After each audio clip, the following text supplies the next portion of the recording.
नमस्कार। उम्मीद है आप लोग स्वस्थ और प्रसन्न होंगे। कांशी राम जी की जयंती थी जो बहुत ही चुपचाप बीत गई। एक ज़माने में जब मायावती सत्ता में हुआ करती थी तो क्या ठाठ से ये जयंती मनाई जाती थी। दिन होते हैं, बीत जाते हैं।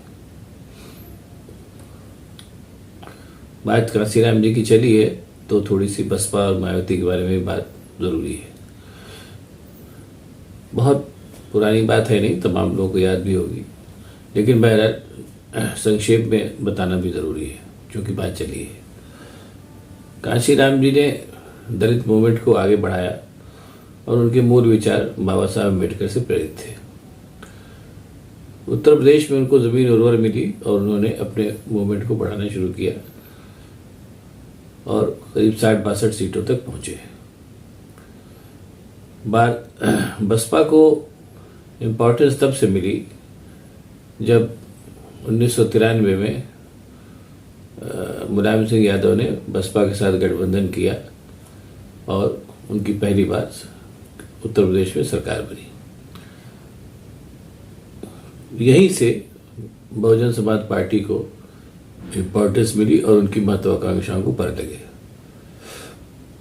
उस समय तक इतना साबित हो चुका था कि दलित एक वोट बैंक है जिसको साधे तो जीत मिल सकती है और मुलायम सिंह के प्रयोग ने इस धारणा को पुष्ट ही किया।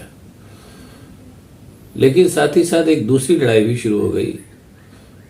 सत्ता को देखते ही मायावती की महत्वाकांक्षाओं ने लगाम छोड़ दी और वो काफ़ी अधिक महत्वाकांक्षी हो गई। मायावती कांशीराम के बाद नंबर 2 थी पार्टी में और उन्होंने खांटी राजनीतिक होने का परिचय दिया। उस मुलायम सिंह की सरकार को गिरा के 1995 में पहली बार चीफ मिनिस्टर बनी 4 महीने के लिए, और वो भी गेस्ट हाउस कांड के बारे में सब लोग जानते हैं, फिर भी मैं बता दे रहा हूँ कि जब सरकार तोड़ने के क्रम में वो गेस्ट हाउस में आकर के रुकी थी तो समाजवादी पार्टी के विधायकों और ये जो कह लीजिए बाहुबली थे उन्होंने उनके ऊपर हमला कर दिया, जिसमें भारतीय जनता पार्टी के एक ब्रह्मदत्त साहब हुआ करते थे, उन्होंने उनको बचाया। भारतीय जनता पार्टी की स्ट्रेटजी यहीं से शुरू हो गई थी कि अगर भारतीय जनता पार्टी ने इस चीज़ को देख लिया था कि अगर पिछड़े और दलित मिल जाएंगे तो उनके लिए उत्तर प्रदेश में फिर दुकान बंद हो जाएगी उनकी, तो वो अपने उसी क्रम में लगे हुए थे। मौका मायावती की महत्वाकांक्षा ने उनको दे दिया, उन्होंने मायावती को बचाया और अपने भाजपा ने अपने सहयोग से मायावती को मुख्यमंत्री बनवा दिया। बाद में मायावती ने इस वोट बैंक की ताकत को पहचाना, जो कि मैं फिर यहीं से बात शुरू करूंगा, जो भी थोड़ी बहुत थी, बहुत तो नहीं थी लेकिन बहरहाल थोड़ी बहुत तो दलित वोट बैंक की ताकत थी जो कांशीराम की बनाई हुई थी। मायावती केवल उसका इस्तेमाल कर रही थी। उस दलित वोट बैंक को बनाने में, कंसोलिडेट करने में मायावती का कोई योगदान नहीं था। बहरहाल कई वजहों से सत्ता उनके हाथ आई। कांशीराम की वो बहुत चहेती थी, उनकी नज़दीक थी और उन्होंने अपने साथ के और सब लोगों को धीरे धीरे किनारे कर दिया, जैसा कि किसी भी नेता का काम होता है। उसके बाद उस दलित वोट बैंक की ताकत को पहचान करके उन्होंने 4 बार वो मुख्यमंत्री बनी और उन्होंने उस पूरे क्रम में भारतीय जनता पार्टी हो, कांग्रेस हो, समाजवादी पार्टी हो, सबसे समझौता किया और सबको धोखा दिया और अपनी सत्ता बनाए रखी। आखिरकार उन्होंने आखिर में मुलायम सिंह ने अखिलेश यादव के नेतृत्व में एक बार फिर समझौता किया। नतीजे में उनको तो कुछ नहीं मिला लेकिन मायावती को 10 सांसद मिले जो फिलहाल हैं। इस सब के चलते मायावती की जो क्रेडिबिलिटी थी इतनी खत्म हो गई कि पिछले चुनाव में उनका कुल 1 विधायक जीता और पूरा का पूरा जो दलित मूवमेंट था वो उत्तर प्रदेश से बिखर गया। कांशीराम की बहुत पहले मौत हो गई और उस पूरे जो उनका करीब ये मान के चलिए कि मायावती का जो 20 साल का वक्फा था, ये कहने मुझे संकोच नहीं है कि उन्होंने कांशीराम के द्वारा क्रिएटेड जो वोट बैंक था उसका इस्तेमाल किया, उसके इस्तेमाल से सत्ता पाई और एक तरीके से देखा जाए तो उन्होंने उस वोट बैंक को इस्तेमाल करके उसके भाग्य पर छोड़ दिया। आज की तारीख में न मायावती कहीं है, न बसपा कहीं है और न कांशीराम कहीं है। कांशीराम की जयंती थी, तमाम दलों ने उनको श्रद्धांजलि दी और मायावती श्रद्धांजलि देने भी गई। लेकिन ये पूरा सिनेरियो बता रहा था कि दलित वोट बैंक तो प्रासंगिक है, क्योंकि वो किसी के साथ भी जुड़ेगा तो उसको जीत दिलाने में उसकी मदद करेगा। लेकिन आज की तारीख में कांशीराम और मायावती कहीं से भी प्रासंगिक नहीं है। लेकिन बस उनकी प्रासंगिकता केवल इतनी है, मायावती की तो उतनी भी नहीं है। कांशीराम की प्रासंगिकता अभी भी है और इतनी प्रासंगिकता उनकी रहेगी कि उत्तर प्रदेश में दलित वोट बैंक को कंसोलिडेट करने में और एक समय सीमा तक सत्ता दिलाने में उनकी भूमिका थी। मायावती ने केवल उनकी जो मेहनत थी उस मेहनत का फायदा उठाया, वो 4 बार मुख्यमंत्री बनी और उस पूरे कालखंड में उन्होंने दलित समाज को एकजुट करने में और उसको बनाए रखने में कोई उनकी दिलचस्पी नहीं थी। उनकी दिलचस्पी केवल मुख्यमंत्री बने रहने में, सत्ता का इस्तेमाल करने में और सत्ताजन्य फायदे उठाने में, जिसमें पैसा वगैरह भी इकट्ठा करना होता उसमें उनकी थी पूरी दिलचस्पी, जो दुनिया जानती है, उसमें कहने की बात नहीं। और भारतीय जनता पार्टी इसी चीज का समय देख रही थी और उसने मायावती को इस्तेमाल करके पूरी तरीके से किनारे लगा दिया। आज की तारीख में हालांकि इस बात को कोई कहता नहीं है, लेकिन जो मायावती के कार्यकलाप है और जो मायावती का पूरा वो है, उससे ये कहने में किसी को भी संकोच नहीं। कहने वाले कहते भी हैं कि वो भारतीय जनता पार्टी की बी टीम है और उस भारतीय जनता पार्टी के इशारे पर किसी को भी हराने के लिए अपनी स्ट्रेटजी बनाती। यही कुल उनकी प्रासंगिकता है जो दिखाई दे रही है फिलहाल।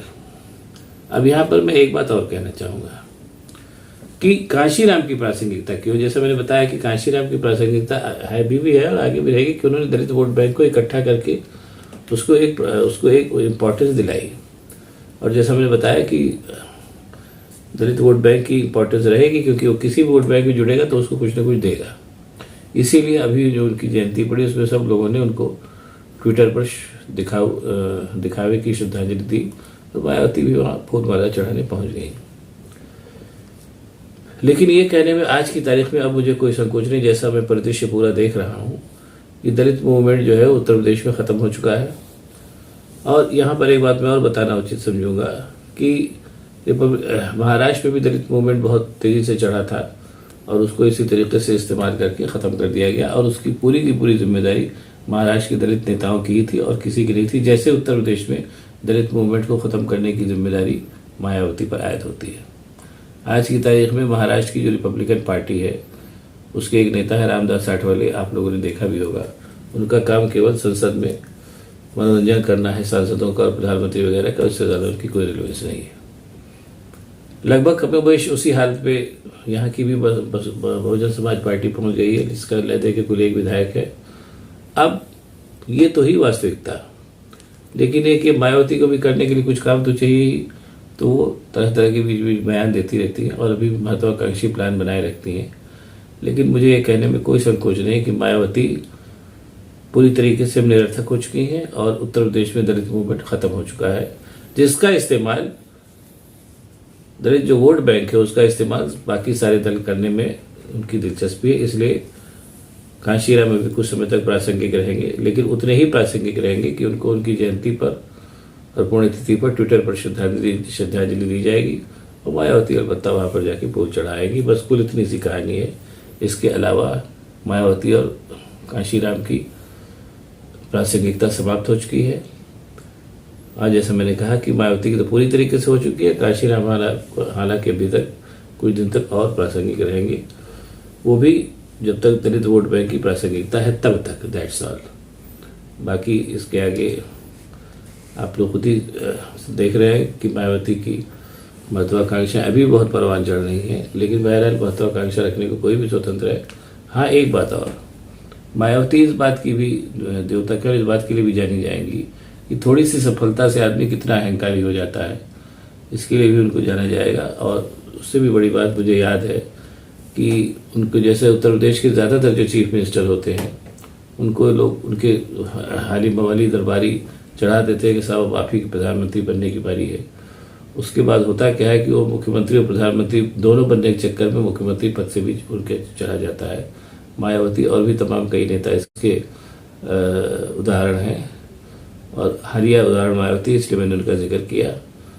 और इसलिए भी वो प्रासंगिक है कि अपनी मात्र एक राज्य का मुख्यमंत्री होने के बाद प्रधानमंत्री पद की महत्वाकांक्षा पालने वालों का अंत में क्या आशय होता है, इसके लिए भी मायावती एक बहुत बेहतरीन उदाहरण है।